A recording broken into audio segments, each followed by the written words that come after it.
Hi guys, and welcome back to the Kilt podcast. So today we're going to be talking about some stuff that's going on within our own community, Rochester, and around Adams, as well as some more bigger events that are happening in the Metro Detroit area. So starting off, there's not many workers within the village mall, which is like a close shopping center to us. Yeah, they have got it's not. I noticed that there's not as many people working every hour. It's getting just increasingly less and less. Yeah, and that's kind of a problem everywhere.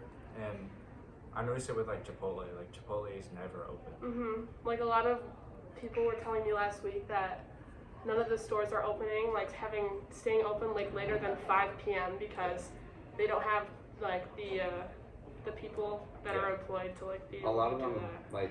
Most places there, retail stores, they've all changed their hours just for the convenience of their workers. Yeah. Yeah. Actually, today I went to get lunch at Jersey Mike's. It was closed because they didn't have workers. Oh really? And I went to McDonald's and the line was out to the street. Mm-hmm. And then I went to Chipotle and the line was out to the street. And then I went to Shake Shack and the line was out to the street. So I just didn't get lunch.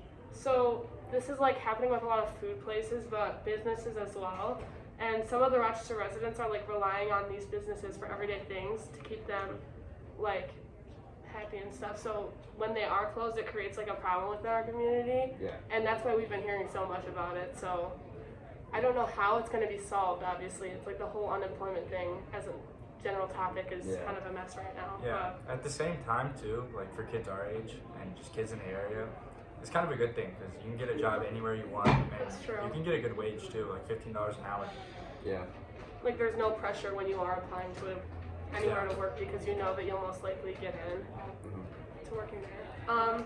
But on the positive side of this, in the village, Shake Shack just opened, which is a burger it's a new urban kind of place. They do a lot of them. So it's the third location in Michigan. The other two are located in Troy, so it's not that far away, but obviously you wouldn't be going there as much as if it was in the village, which is close to us. I think it took up the spot that the old Xfinity store had. Yeah. Or was it Verizon? I think it was one or the other, And then, lastly in the village, Von Mars opening. So this is been an ongoing project, I feel, for a long time. 3-4 years, something like that. It's been going on for a while. So there's always been department stores in the location they are building it. One was Parisian, the next was Carson's, and now they're doing this. Yeah. So it's pretty much being rebuilt, and they say that it's going to be very big and newly renovated. It's going to be it's interesting how they're doing it because they're just basically doing everything new.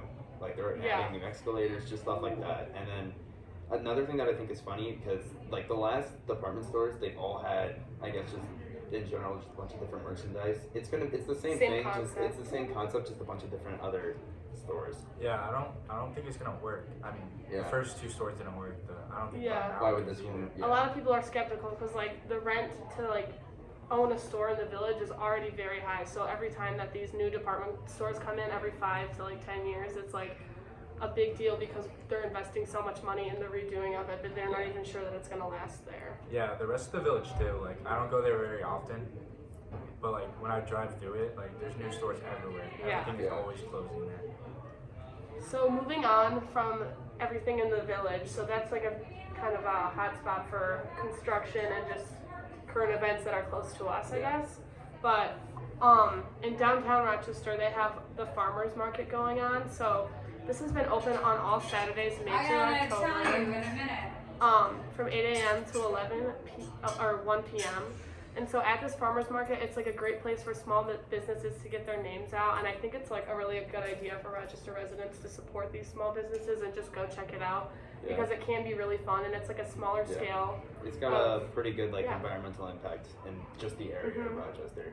Yeah, it's nice to have fresh local foods being brought in instead of bring up a little bit of morals, especially because general just with the COVID, the pandemic can be a little sad at times, and then it's coming in, it just brings more. And it's also helps that it's outside as well, so it's COVID friendly and everything. Getting into more downtown Rochester, there's a lot of Halloween events going on. There's a trick or treat event for the kids scheduled for the 22nd, which is tomorrow at the time we're filming this. And it takes place in downtown Rochester, and on the 16th as well, there was an event that's taking place. So there's a lot of stuff going on for the holidays. It's good to hear that our city is trying to do everything outside, make little things more fun and active for people. I think like in this time we're in right now, like this season, a lot of people are anticipating like the holiday season, so they don't think as much is going on. Yeah. But honestly, if you look up like events that are going on, we've found obviously that there's a lot going on, and if you do get involved with these things, then you won't like be waiting for Christmas and all of that. Like it's still fun right now. Yeah, and these events that take place like in downtown and stuff, like that was my favorite as a kid. I'm just glad kids aren't missing out on it because of COVID. Some bigger Halloween celebrations are kind of in Metro or just in the general area, like Great Lakes Crossing. They do quite a few stuff. Like they do trick or treating from different like retail stores that are inside the mall, and then as well as Halloween October, which is this basically just trail that they just do a bunch of mini events like magical walks, just finger painting, that type of thing. Yeah. I think it's good that people are doing like the trick-or-treating events either in downtown, like at the malls and stuff, because there are a lot of children that are living in apartment complexes or condos, and a lot of people don't like allow trick-or-treating there, or even in some neighborhoods, people aren't as like current about like doing that. In my neighborhood, they're hosting like a smaller event for Halloween, which is called like the Spooky Trails, and it's basically everybody that's like older than a certain age can like volunteer to scare people on the trails, and little kids like walk through it, and it's really fun because it is again COVID friendly because it's outside, and it's like a smaller scale event if families aren't comfortable going to like the bigger malls or stuff like that. So on a larger scale as well, there's a ton of stuff going on in just the Metro Detroit area, like downtown Detroit as well.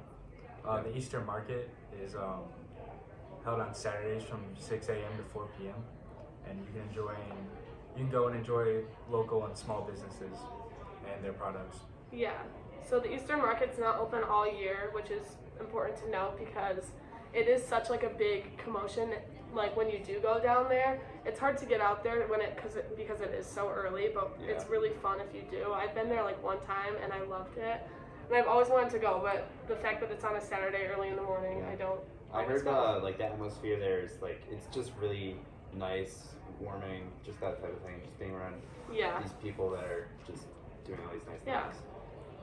Another thing that I usually do sometimes, me and my family will go down to like the zoo during around the holidays, and they do kind of just like the same thing with going around from mall to places like that. They do trick or treating at like all the exhibits, and it's like their logo or their metaphor is just kind of like merry, not scary.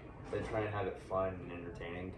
Yeah. And then as well in another place in downtown that sometimes we go to is this like event called Cider in the City. They give away basically free cider and donuts, and they have a lot of fun Halloween crafts and just Halloween games for kids. Yeah. I think the zoo specifically, like the zoo has a lot of cool stuff that's going on. I don't know if you guys go like around Christmas, but they have the lights put up and everything. It's really cool around there. I feel like usually people see the zoo as like a summer thing, but they obviously stay open for a majority of the year. So like whether you're seeing exhibits of animals or like the light shows, the Halloween events, it's all really fun. So considering going there would be a good idea. And then those are all the events that we chose to talk about today, but we really encourage you guys to go out there and like look around and see what else is going on in our the community. Halloween festive area. I just want to say, like, in general, it surprised me how much stuff is going on, because you think, like, Michigan in particular is, like, really strict on COVID, so I would think a lot of this stuff isn't happening, but, you know, they found ways to get it outside, make it COVID friendly. Yeah. And glad it's not taken away. Keep it fun, you know. They do all these events for children, of course, and Yep. All right, sounds good. So thanks for listening to our podcast, and that's all we have for today.